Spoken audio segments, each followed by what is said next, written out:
First off, my name's Rob Scheer, R-O-B-S-C-H-E-R-E-R. I'm a sergeant with the Phoenix Police Department's Public Affairs Bureau. Obviously, first off, thank you guys very much for your patience, and to the neighbors in this area, thank you for your patience up until now and for the next few hours while we're out here. Obviously, we're on the scene of an officer-involved shooting that occurred at a residence in the area of 32nd Street and Taylor, more 33rd Street and Taylor. This incident began a little bit after 11 o'clock, approximately 10 minutes after 11, when we were called to a residence nearby, reference a check welfare.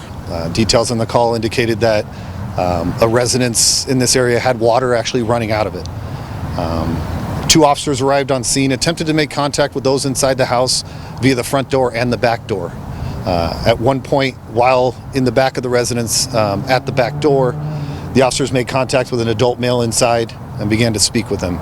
It was during this short contact with this adult male that the man actually pulled a handgun and directed it in the direction of the officers. Both officers initially retreated, at which time an exchange of gunfire between one officer and the man occurred. Officers retreated and established containment on the house, and members of our Tactical Support Bureau responded to the scene and took over the tactical elements of this incident.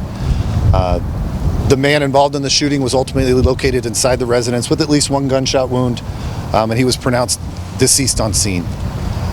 At this point, as in all these incidents, there's kind of a two-pronged approach investigation-wise.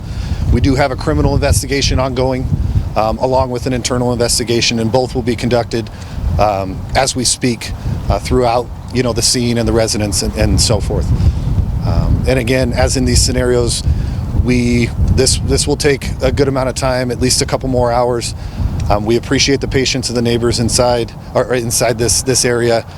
We understand the difficulties of us shutting down the area, but we're going to go through this investigation. We're going to do what we do, make sure we don't overstep anything or miss anything. We do have body-worn cameras that were activated on both the officers that were involved, so we do have that element evidence-wise. And again, we have the best in the business, homicide investigation-wise, and they're out here conducting the criminal investigation portion. And I'll take any questions. As you guys know, it's very, very young, so I don't have a ton of information, but I can get you, hopefully some of the questions. Yes. You said that both those officers retreated and then they exchanged gunfire. Who shot first? That'll be part of the ongoing investigation. We do at this point believe there is an exchange, so the man inside the house did fire his weapon at least one time, is what we believe at this point. Obviously, specifics on that and confirmations of all that as far as who shot first and if the man did in fact fire will be, decided at the conclusion of that investigation. Hopefully at that 14-day mark, we have our transparency policy, our 14-day, when we release our critical incident briefing. Hopefully by that point we'll have specifics on that and we'll be able to release it at that time. You said the victim fired one time. How many times did the police shoot? At this point, we believe the victim or the man fired at least one time. I don't have specifics on, I know the officer, we had one officer fire multiple rounds. Specifics on that I don't have. Yes. Go ahead. From the time when the officer motion happened until you guys were able to enter the residence, how long was that period of time?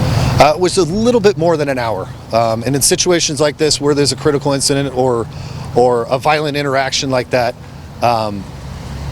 patrol officers are going to back away and establish containment on a residence and wait for our Tactical Support Bureau, who have the tools necessary and the training and expertise necessary to handle kind of a larger tactical scenario, which is what happened today. And follow-up question, were there any residents inside the male? No, the man was the only one inside the residence at the time. Is it believed that gunshot wound was external or self-inflicted? That'll come from the investigation, and hopefully again at that 14-day mark we should have an answer whether that was a self-inflicted wound that the man suffered or was actually a shot from an officer. Was he the one that called about this water issue? Was it another resident? And when did officers arrive, did they actually see any water coming out? And why were officers going to the back? Yeah, the front of the entrance. Yeah, there was definitely you could tell there was water coming out of the residence from the front and the rear or the front? From both. There's water on both sides of the residence. Attempt with the residents inside the house was that was attempted at the front first, and then at the back. And in situations where we're called in for kind of a check welfare, we're going to do every means we can to attempt to make sure the people inside are okay. You know, this is a call that officers are responding to where they're not expecting, you know, this isn't a shooting call. This isn't a fight call where there's kind of a violent interaction going on beforehand. This is kind of a check welfare where we're coming out to make sure the people inside this residence are okay. These officers didn't necessarily expect a violent encounter, and not that we go into scenarios expecting it at times, but this was one of those where, you know, we're going to make sure someone's okay, and that's what they were doing at that time.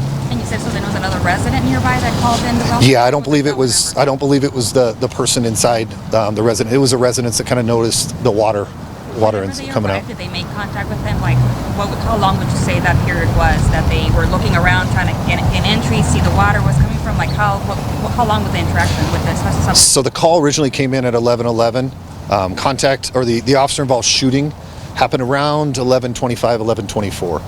So that includes obviously response time to get to the address, attempt to make contact at the front, make contact in the back, and then a short, you know, verbal contact between the man and one officer before. Was it resolved where the water was coming from?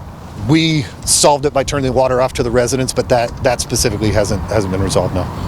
Do you have any details about the conversation that led up to the shooting? No, I don't have specifics on that. I can tell you it was, you know, there was an element of, hey, this is why we're here. You know, is everybody okay? The water's running type thing. It was that type of conversation prior to the man producing a handgun. And do you have any, do you know if any of the officers with the special assignments unit fired their weapon as well? No. We had one officer. It was one of the original patrol officers that responded to the scene. So anything else? Go ahead, one more. I was just saying, any prior history with this residence? I'm not specifically aware of that. Anything else I get to include names and things like that, I'll get out to media advisory. I should send it out fairly shortly, and I'll see if I can release names at that time. And then obviously I'll update as we go forward. Okay? You said an adult male? Are we talking about adult male? 20s, 30s, 40s, 60s? I don't have the specific age. I can just say adult male. All right. Thank you guys very much.